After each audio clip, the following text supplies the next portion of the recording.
મહેસાણાની Bhandu college ખાતે અનોખો women's day ઉજવાયો।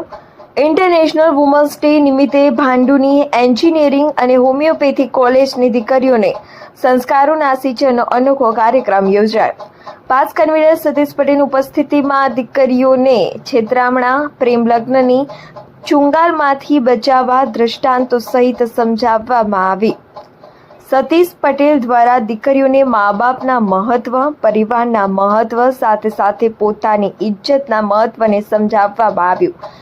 બેટી બચાવના સૂત્રને સાચા અર્થમાં રજૂ કરવાના કાર્યક્રમમાં મોટી સંખ્યામાં દીકરીઓ હાજર રહી। મા બાપની ઈચ્છા વિરુદ્ધ પ્રેમ લગ્નની ચુંગાલમાં ફસાઈ ગયા બાદ થનારી દીકરીઓની વ્યથાઓ દર્શાવતા કિસ્સાઓના વિડીયો રજૂ કરીને પ્રેમ લગ્નના કડવા ભવિષ્યને દર્શાવવામાં આવ્યું।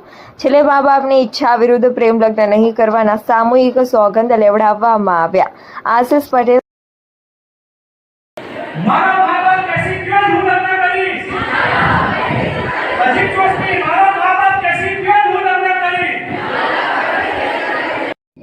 આજે વુમન ઇન્ટરનેશનલ ડે નો જે દિવસ હતો એ નિમિત્તે આજે તમારા કોલેજમાં એ વિદ્યાર્થી અને દીકરીઓને સુધારવા બચાવવા માટેનો જે ઝુંબેશ તમે એ કાર્યક્રમ રાખી રહ્યું એ બાબતે શું કહેશો? એ બાબતે મેં આગળ પણ આ કાર્યક્રમ સાંભળેલો હતો, બરાબર। સતીશભાઈ મારી સોસાયટીમાં આવેલા હતા, એના રિગાર્ડિંગ એ પ્રોગ્રામ મેં આગળ પણ જોયેલો હતો।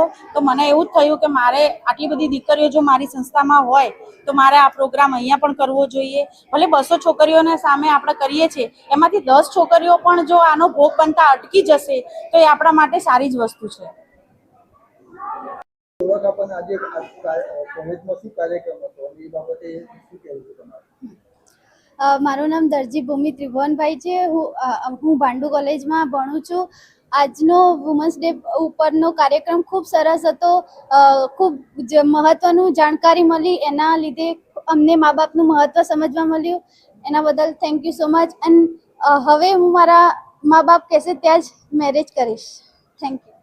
વુમન્સ ડેના કાર્યક્રમ નિમિત્તે આજે આ બંને સરોએ આવીને અમારા અહીંયા સરસ સારો એવો કાર્યક્રમ કર્યો છે, જેમાંથી અમને જાણવા મળ્યું કે ક્યારેય ભાગીને લગ્ન ન કરવા જોઈએ। હંમેશા માતા પિતાની મંજૂરીથી જ માતા પિતા જ્યાં કરાવે ત્યાં જ કરવા જોઈએ।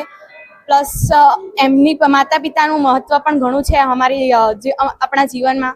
સો એ બદલ હું તમારો આભાર માનું છું સર।